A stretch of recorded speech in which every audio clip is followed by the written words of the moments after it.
वैसे तो आप सभी लोगों ने मोस्ट पावरफुल सिम्बियोट्स के बहुत सारे वीडियोस देख रखे होंगे, तो आई थिंक मेरा उसी टॉपिक पे एक और नया वीडियो बनाने का कोई भी पॉइंट नहीं है। So with that in mind आज के इस वीडियो में हम मोस्ट पावरफुल सिम्बियोट्स नहीं बल्कि वेनम के 10 सबसे पावरफुल वर्जन्स को रैंक करने वाले हैं। तो बिना टाइम को वेस्ट किए हुए चलिए शुरू करते हैं।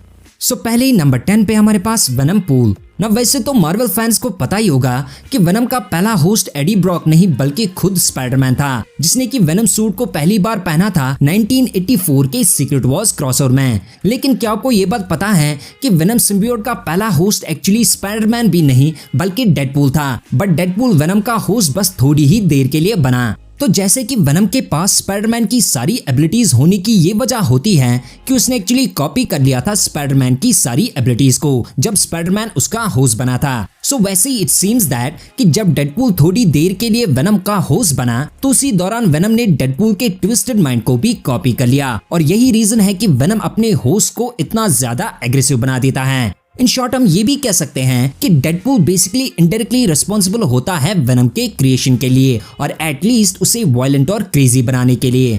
नंबर 2 पे है venomized Wolverine. So Marvel comics में बेसिकली वेनम बहुत बार वोल्वरिन के साथ मर्ज हुआ है and it's actually as awesome as it sounds, but venomized Wolverine हमेशा ही बस सिर्फ शॉर्ट टर्म के लिए रहता था। और अगर इनमें से 2 इंस्टेंसेस की बात की जाए तो उनमें से एक बार वोल्वरिन बॉन्ड हुआ था वेनम के क्लोन मेनिया के साथ, जिसे बनाया गया था वेनम की जुबान से, और दूसरी बार ओल्ड मैन लोगन वेनम के एक अल्टरनेट वर्जन के साथ बॉन्ड हुआ था and it looked totally fucking awesome. तो जब वोल्वरिन वेनम सिम्बियोट के साथ बॉन्ड हो गया था तो उसने बेसिकली उसे स्पाइडरमैन और वेनम के सारे पावर्स दे दिए, और उसके अलावा उसने तो वोल्वरिन के खुद के पावर्स को काफी ज्यादा एम्पलीफाई भी कर दिया। तो आप खुद सोच सकते हो कि वेनमाइज्ड वोल्वरिन कितना ज्यादा पावरफुल होगा। नंबर 8 पे हमारे पास है वेनम हल्क। सो हम सबको ये बात तो अच्छे से पता है कि हल्क मार्वल यूनिवर्स के सबसे फिजिकली पावरफुल कैरेक्टर्स में से एक है, और उसकी स्ट्रेंथ तब और भी ज्यादा इंक्रीज हो गई जब उसे वेनम सिम्बियोट मिला। तो जब एक टाइम पे कार्नेज सारे एवेंजर्स पे भारी पड़ रहा था, देन उस टाइम एक्स्ट्रा स्ट्रेंथ गेन करने के लिए वेनम सिम्बियोट एडी ब्रॉक को छोड़ के हल्क के साथ मर्ज हुआ। सो हल्क और वेनम के मर्ज ने बेसिकली वेनम का अभी तक का सबसे डेंजरस वर्जन क्रिएट किया, क्योंकि मार्वल यूनिवर्स में हल्क की फिजिकल स्ट्रेंथ ऑलरेडी काफी ज्यादा पीक पे होती है, और वेनम सिम्बियोट ने ना ही सिर्फ उसकी स्ट्रेंथ को बहुत ज्यादा एनहांस कर दिया था बल्कि उसके अलावा वेनम सिम्बियोट के टेंड्रिल्स की वजह से हल्क को काफी ज्यादा मोबिलिटी और रेंज्ड ऑप्शंस भी मिल गए।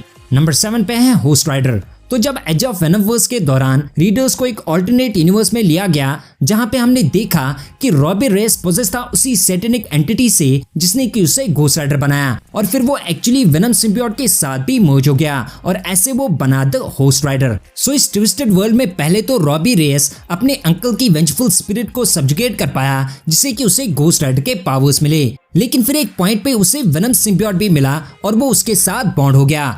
अब पहले तो वेनम सिम्बियोट और रॉबी के अंकल के बीच फाइट हुई क्योंकि वो दोनों ही रॉबी की बॉडी का कंट्रोल लेना चाहते थे, लेकिन जब उन दोनों के बीच समझौता हुआ तो उन्होंने फिर रॉबी रेस की बॉडी को कंप्लीटली टेक ओवर कर लिया, और ऐसे जन्म हुआ एक नई इविल एंटिटी का जिसे कि होस्ट राइडर कहा जाता है। तो इस वाले वेनम के पास बहुत सारी यूनिक एबिलिटीज भी होती हैं जो कि इसे काफी ज्यादा टेरिफाइंग बनाती है अपने एनिमीज के लिए, और घोस्ट राइडर ने तो वेनम की फायर वीकनेस को भी कंप्लीटली रिमूव कर दिया था, विच मेंट दैट कि होस्ट राइडर के पास फ्लेमिंग वेनम टंग के साथ साथ एबिलिटी थी हेलफायर तक को वील्ड करने की। In addition to that Ghost Rider के पास पेनेंस टेयर का अपना खुद का एक डिफरेंट वर्जन भी होता है जिसे कहा जाता है पेनेंस किस, और उससे वो अपने विक्टिम्स के सिंस को सक कर सकता है। यही नहीं बल्कि सबके अलावा होस्ट राइडर का हेल्थ चार्जर भी कंप्लीटली वेनमाइज्ड होता है और उसमें एबिलिटी होती है लिटरली लोगों को खाने की।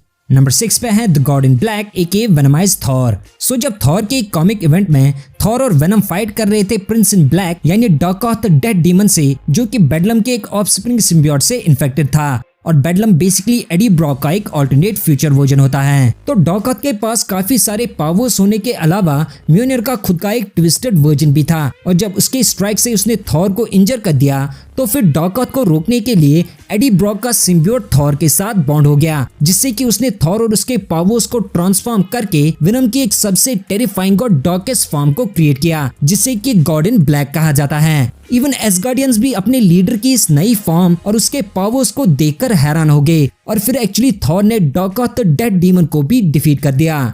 नंबर 5 पे हमारे पास है ghost venom Hulk rider.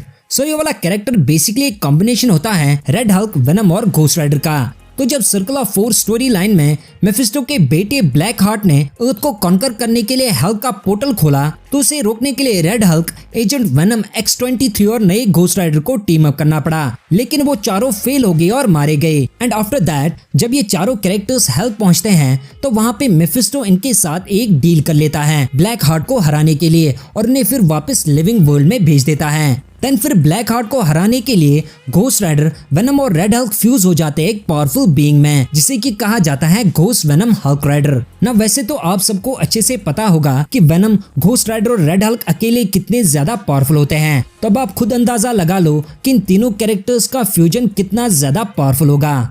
Number 4 पे है वेनम वर्ल्ड। तो ये वाला वेनम सिम्बियोट का एक ऐसा अल्टीमेट वर्जन होता है जो कि मर्ज हुआ होता है एक एंटायर प्लेनेट के साथ, बट हमें अभी तक इसके बारे में कुछ ज्यादा इन्फॉर्मेशन जानने को नहीं मिली है, क्योंकि इस वेनम को अभी तक सिर्फ कुछ फ्यूचर फ्लैशेस में ही दिखाया गया है। सो लाइकली ये बात हो सकती है कि वेनम में भी फ्यूचर में इतना ज्यादा पावरफुल बन जाता होगा कि वो मर्ज हो गया होगा एक एंटायर प्लेनेट के साथ, और फिर ये एंटायर वेनम प्लेनेट स्पेस में घूमकर बाकी प्लेनेट्स को कंज्यूम भी करता हो। ऑल्सो ये बेसिकली वेनम के फुल पोटेंशियल का एक काफी ज्यादा टेरिफाइंग लुक भी है। आई मीन हल्क और वोल्वरीन दोनों ही अपनी जगह काफी ज्यादा स्ट्रॉन्ग और डेंजरस होते हैं, बट वो दोनों भी वेनम से बने हुए एक एंटायर प्लेनेट के सामने कुछ भी नहीं है। नंबर 3 पे हमारे पास किंग इन ब्लैक वेनम या सिंपली किंग वेनम। सो वेनम का ये वाला वर्जन हमें देखने को मिला था king in black story line के आफ्टरमैथ में। तो नल की डिफीट के बाद जब एनिग्मा फोर्स एडी की बॉडी से जा रही थी, तो उससे पहले उसने एडी को उसके नए रोल के बारे में भी इन्फॉर्म कर दिया और उसने एडी से कहा कि अब तुम नए सिम्बियोट गॉड हो। सो न्यू सिम्बियोट गॉड होने की वजह से एडी के पास नल की सारी ओरिजिनल एबिलिटीज होती हैं, जैसे कि सिम्बियोट्स को कंट्रोल करना, जिससे कि वेनम प्रेजेंट रह सकता है हर जगह पे और वो सब कुछ देख भी सकता है। और इस वाले वेनम को काफी सारे नाम भी दिए गए हैं, जैसे कि king in Black venom, king venom और या तो इसे गॉड वेनम भी कह सकते हैं। उसके अलावा किंग वेनम की स्ट्रेंथ, स्पीड और ड्यूरेबिलिटी भी काफी ज्यादा इंक्रीज हो गई होती है और वो टैप कर सकता है सारे सिम्बियोट्स के कलेक्टिव पावर में, जो कि उसे एक फॉर्मिडेबल फोर्स बना देता है। यही नहीं बल्कि एक गॉड लाइक एंटिटी होने की वजह से इस वाले वेनम के पास होती है एक्सेलरेटेड हीलिंग, जिससे कि ये इंजरी से एक टिपिकल होस्ट से भी ज्यादा फास्ट रिकवर कर सकता है। In addition to that King in Black Venom के पास होती है टेलीपैथिक एबिलिटीज भी, जिनसे कि ये ज्यादा इफेक्टिवली बाकी सिम्बियोट्स के साथ कम्युनिकेट और कोऑर्डिनेट कर सकता है। And he also has cosmic awareness.